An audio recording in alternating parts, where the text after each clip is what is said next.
यह बात कई साल पुरानी है। रमेश नाम का एक लड़का था जो भूतों पे विश्वास नहीं करता था। उनका मानना था कि भूत प्रेत नहीं होते। मगर एक हादसे के बाद उसकी यह सोच पूरी तरीके से बदल गई।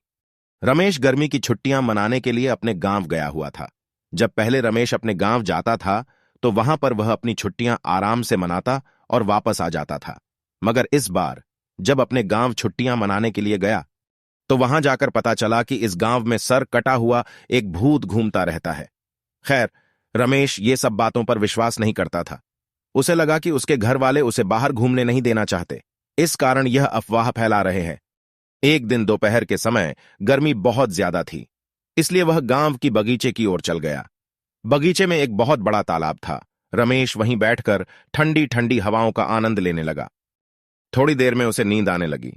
तभी उसके पास कोई आकर बैठ गया और उससे बात करने लगा। रमेश भी आधी नींद में उस आदमी से बात करने लगा। बातों ही बातों में उस आदमी ने रमेश का सारा अतीत उसे बता दिया। अपना अतीत किसी गांव के आदमी से सुन के रमेश की थोड़ी सी नींद खुली और उसने सामने बैठे आदमी की ओर देखा तो रमेश के होश उड़ गए, क्योंकि उस आदमी का सर था ही नहीं। एक ही झटके में उसकी नींद उड़ गई और उसकी आंखें खुल गईं। तब तक वह आदमी भी वहां से गायब हो गया था। रमेश सीधा भागकर अपने घर आया और शाम को रमेश की तबीयत भी खराब हो गई। रमेश बहुत बीमार पड़ गया। जब रमेश के घर वालों ने उससे पूछा क्या हुआ है, तो रमेश ने सारा किस्सा घर वालों की बता दिया। उसके घर वाले पास के ही गांव से एक तांत्रिक को बुलाया।